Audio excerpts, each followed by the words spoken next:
Hey nerds, Farmer Jesse here. Welcome to Growers Daily, your daily dose of ecological farming insight. It is Monday, January 19th, 2026, and today we are breaking down leeks. We take a fun, wide-ranging series of questions about unconventional tunnel crops, tomatoes, dropping flowers, and so much more. Jam-packed today, y'all. So let's do it.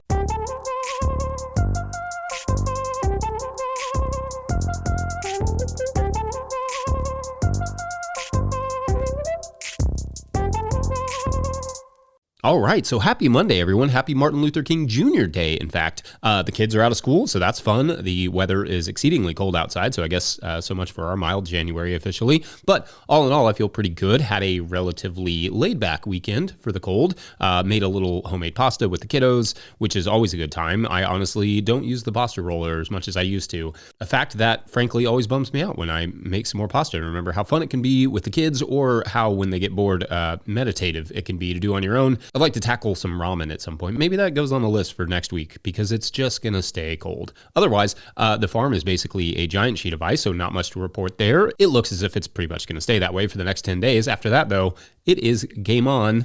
Slowly. Some of you in warmer regions are gearing up for more than we are, I bet, but would love to see what you all have going on. So feel free to send your 20-second farm video clips to farmermike@no-tillgrowers.com and we can share those here. Maybe you're doing some seed starting. Maybe you're getting your greenhouse all set up. Show us, let us know. Love to see it. Anyway, it is Monday, and on every Monday this year, we are digging into a single, less talked about crop in a series we're calling Planting and Raving. Actually, I'm the only one calling it that, but I have that authority, I guess. Somebody gave me a show. I think that was also me. Today, the crop we're going to cover is leeks.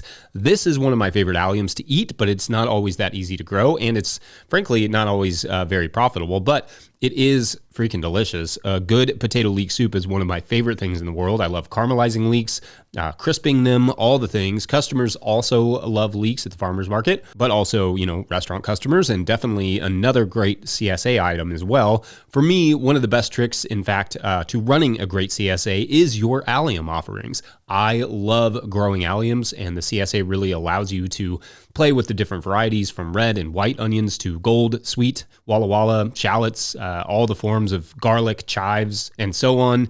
Just the whole allium rainbow, although most of it's just kind of like green or white or a little bit of red in there. But anyway, leeks fit in there really nicely as a June or July surprise, or later, depending on your area, conveniently right around when potatoes are starting to roll out. The other thing I love about leeks is that they are really a good overwinter crop, or can be. It takes almost a year to get them there, which can be a job and takes away from the profitability. But the idea is that you start them in the summer. Our No-Till Growers co-founder Jackson always said start them around Father's Day, which is what we go with, and so late June here. And then plant them in the fall in a tunnel or under a lot of row cover, and then harvest starting in March.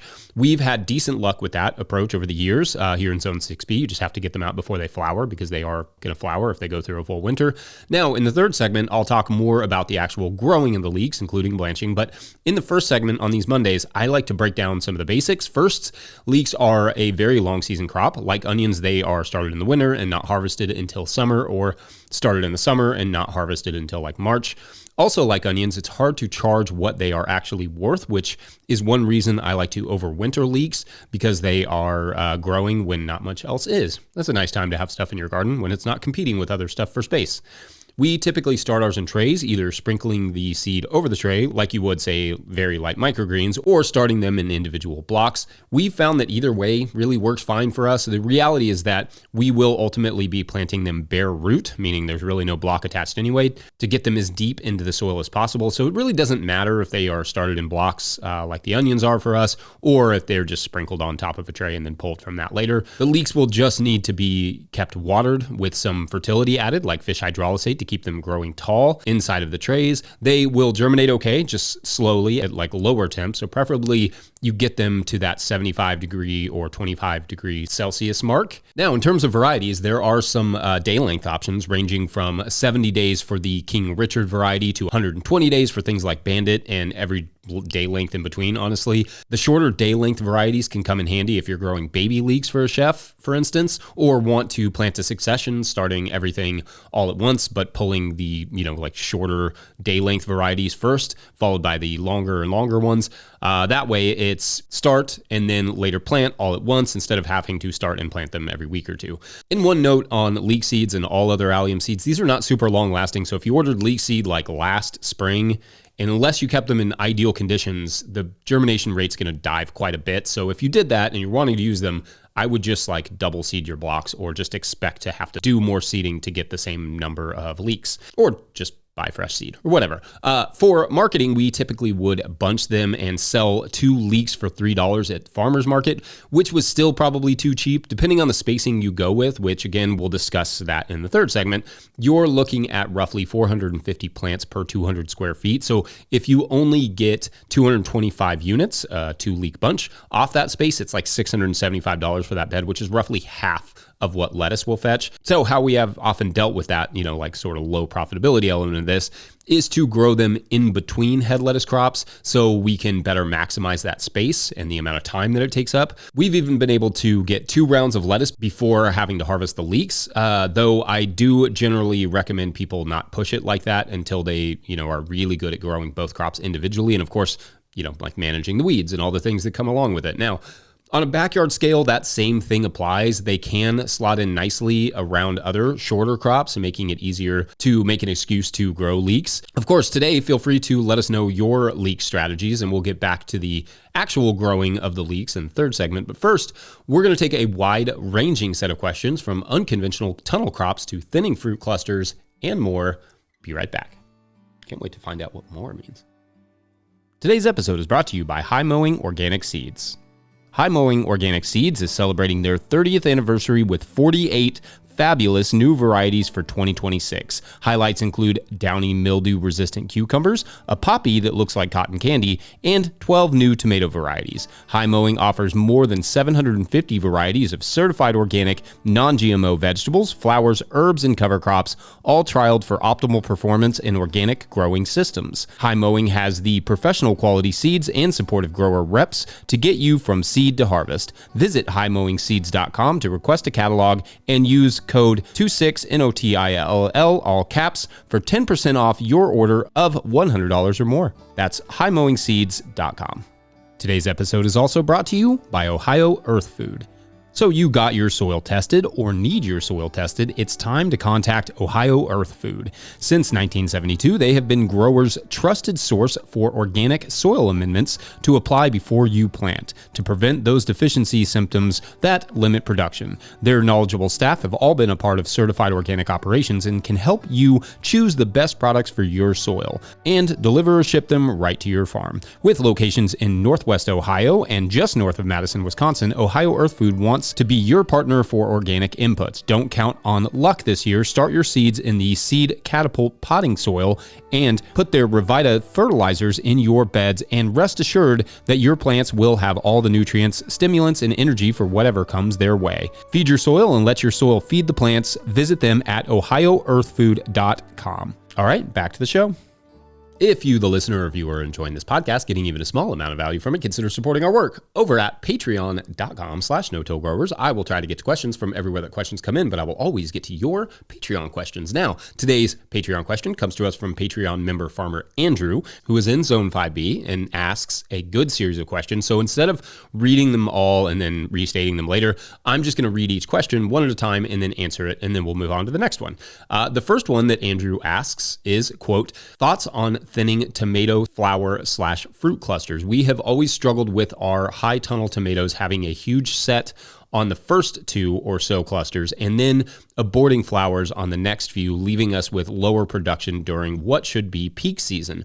We have tried shade cloth to reduce temperature, but that hasn't seemed to help much. I know it could be a nutrient issue as well, but have heard of growers thinning fruit clusters. Maybe this would help with our issue, end quote. Okay, so indeed, temperature can be a factor in blossom drop, but in 5B, I would imagine that doesn't happen very often in the field, but it may happen in your tunnel. In tunnels with with good ventilation here in Kentucky, it's very rarely an issue. That said, if you do have poor ventilation in your tunnel, then it isn't impossible, and even, like shade cloth won't be enough to cool the air down in there. In the summertime, your tunnel should almost feel cooler than outside. If it doesn't, then it's probably a ventilation issue. It should be able to open up enough or have enough fans that plastic acts more like shade, and it shouldn't trap a bunch of that heat. If it does that, that will cause some blossom drop. Now, in a situation where it is well ventilated and it is cool in there, it could be pollinators, or indeed it can be a nutrient issue. Moisture might also play a role, so make sure your irrigation is adequate. For pollinators, you need more and different flowers throughout the season across the property, but especially nearish the tomatoes.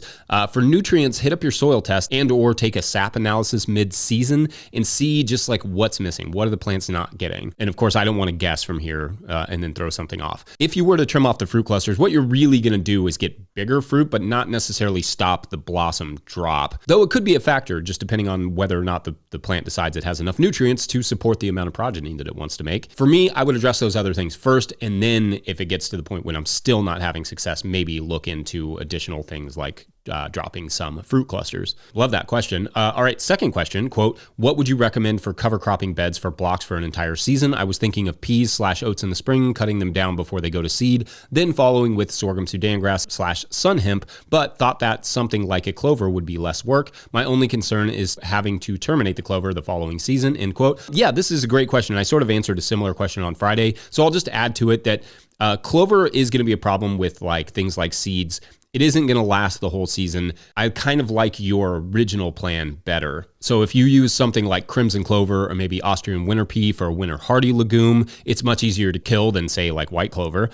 Plus you won't really have the seed issue unless you really let it go to seed. Your challenge with each will just be making sure that each of those cover crops as they go needs to be terminated well, and then having a plan for how to successfully like plant the next cover crop. But yeah, there are very few crops that just are going to last the whole season and make sense, because even clovers are going to do things like go to seed and then, kind of drop down and let other stuff grow through them. So yeah, third question, quote, I know you grow cucumbers in your tunnel. I was wondering about pest protection. I know some growers screen their tunnels, but I'm not interested in blocking out pollinators/beneficials. I assume that the approach would be to use row cover or insect netting until the plants are established, then remove the cover and trellis like tomatoes with 1 liter. We have pretty high cucurbit pest pressure here, end quote. And yeah, that's pretty much it. If you don't want to screen the whole tunnel, we don't, cover the cukes in insect netting for as long as you can, generally until flowering, and then trellis them up.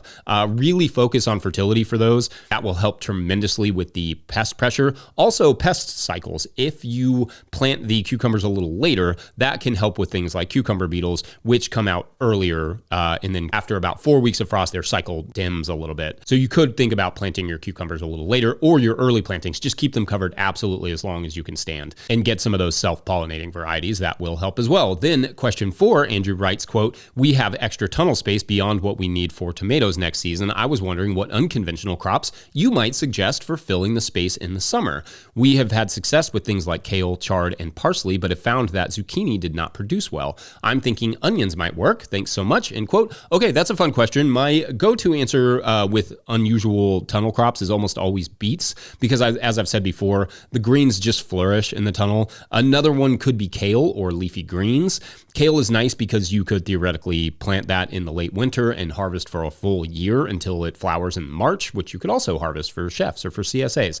Then, of course, baby greens are a classic. That's a high profit, fast growing, easy to manage crop. No brainer there. Onions, I'm fine with onions. Onions are day length triggered. So, you're really kind of setting yourself up for a very specific amount of time. For me, it just makes as much sense to plant them in the field as anywhere else. Like, they don't necessarily benefit from being in the tunnel like, for instance, beet greens do, or kale does, and that sort of stuff. Anyway, fun list of questions there. Really broke up the Leek show well, but we will take a quick break, and then when we come back, we're going to plug the Leek. Great farmer band name, if you need one, unless it's already taken. And then you're just going to have to take it, I guess. That's a conundrum. Be right back. Today's episode is brought to you by Johnny's Selected Seeds. Johnny's Selected Seeds is a proud supporter of Growers Daily. At Johnny's, they do more than sell seeds. They grow them. They trial them to see how they perform on Johnny's research farm in Maine and across the U.S. and Canada.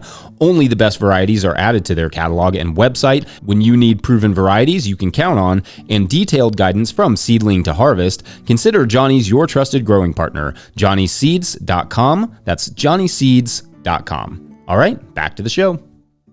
All right, so let's pretend that you've grown your leeks out in trays until they are roughly 6 to 8 inches tall. That's 15 to 20 centimeters.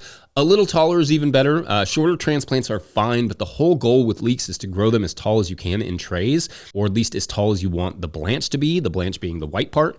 Now, you can blanch them more or less than that. That's up to you. But if you only grow them like 2 inches or so in the tray, you can't really plant them 8 inches down. So if you really want a deep blanch on those sorts of plants, you wouldn't have to hill them a ton as they grow or collar them, which, albeit how the professional prize-winning leek blanchers do it, is absolutely not going to be worth the time on any sort of production scale, but it's definitely worth your time to Google because holy moly. This blanch, though, is why I'm not recommending direct seeding them. Not only are they slow to grow and germinate, you will just not get the blanch on them that you desire. Customers generally want a good blanching, so growing them tall in trays and burying them deep is the key, as the soil around them will help get them that white blanched look that you're after. To get that, transplant deep into the hole, you can use something like a dibbler. They even make little rollers that punch holes really deep, which will help speed up the process. Or you can just kind of do it on your knees with a trowel or something, and you make a deep hole, you drop it in, you cover it as much as you can, and keep preferably about 2 inches of leaves above the soil. Leeks are planted at around 6 inches apart. That's 15 centimeters, in rows about 12 inches apart or 30 centimeters. I typically kind of just split the difference and use our gritter to plant them around 7.5 by 7.5 inches apart in a grid, or that's 19 by 19 centimeters. And that's really just for convenience and because that gritter is there and it makes things easier. If I'm shooting for an early summer crop, I'll do this in mid-March in the field, this planting. If I'm shooting for a March harvest crop, I'll plant them in September or so. In our climate, Zone 6B, Kentucky, they do okay in the field over winter, under cover. Tunnel is better, but not everyone has one of those, a high tunnel. So you just need some sort of frost protection in the fields. Warmer climates can maybe get away with little to no cover. Colder climates would probably want to go with growing in the tunnel, probably even under a little cover, as leeks are not, for instance, quite as hardy as say garlic, which doesn't need covering. For bed prep, draining is key because they are buried so deep, right? You don't want soppy, heavy, wet soil to grow your leeks in. If you are only going to broad fork one crop, I'd say leeks are your dudes. You just really don't want them sitting in deep and cold soil for any longer than they have to.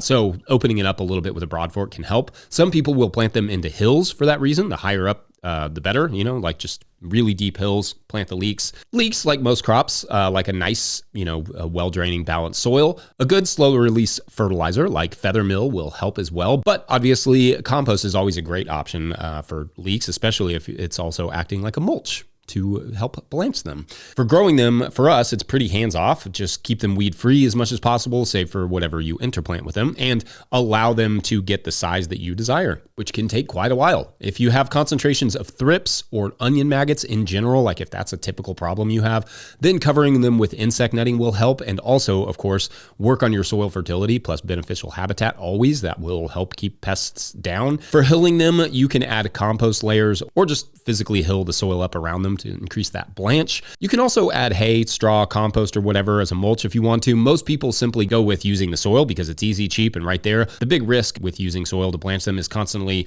bringing up new weed seeds and then also the risk of erosion. Now, harvesting can be a difficult task in thick soils because you don't want to break the leeks or cut them with a spade shovel. So you often, or at least we do, gently pop the soil around them, and then pull the leek out kind of from as low on the base as you can grab. And I'm just doing that with a spade shovel, literally sticking the spade shovel or the broad fork next to them, kind of just lightly popping that soil and then just yanking them out really carefully so as not to snap them or rip them, whatever the term would be for kind of like a mushy vegetable. Tear them? We usually bunch them in the field, but it also depends on the outlet. Chefs don't always want them in bunches, so we may skip that step if we're selling to a specific chef. Then it's just about, trimming the roots, washing them, squaring off the tops if you like that look or the customer likes that look, and then storing. We go with drying them off and storing them in the walk-in cooler or fridge. They can also store for several weeks just in boxes, so long as the cooler is humid enough, which it generally is in the peak of the season for us because there is so much moisture in the air and on the produce going into the walk-in. And that's kind of the deal. What did I miss or get wrong on the leak front? Let me know. Otherwise, leak this video if you leak this video. We are done here this Monday. See what I did? That was kind of a throwback to old videos. Anyway, don't forget No-Till Growers is now a nonprofit 501c3, so donations are tax deductible and greatly appreciated. And in fact, Patreon members, go over to the Patreon page. There is a little post for you if you want to get involved a little bit with No-Till Growers on the nonprofit side. Please make sure to like and subscribe and or follow wherever you're getting this podcast. That's an easy way to help us out as well. Enormous thank you to all of our show sponsors. And if you'd ever like to sponsor this show, you can reach out to Farmer Michelle at notillgrowers.com. Huge shouts to Willie Breeding for the theme music, Mike Hilbert for the production help and editing, and also my wife Hannah for absolutely everything in the world. Also, shouts to Epidemic Sound for the background music that you can hear.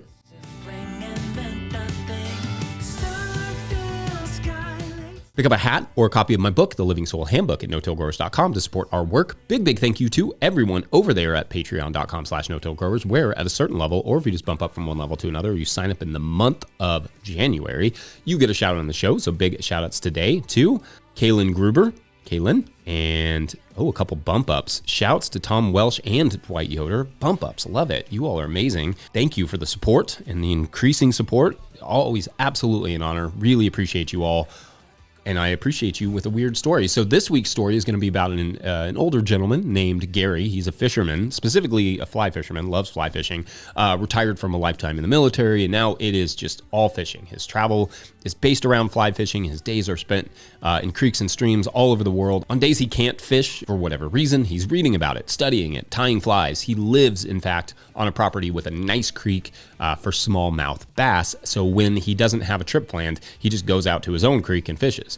It took him 40 years of service to get to this point that this is all he could do. But he's there and he's staying there and he's happy, that is, until what he finds at his creek one Monday morning. What is it? Well, that is for tomorrow, a Tuesday morning, assuming we get some signups, on Fisher. Oh, man. No, the title's way better than that, but you're going to have to wait for it. All right. Thanks for watching and or listening. We'll see you then. Bye.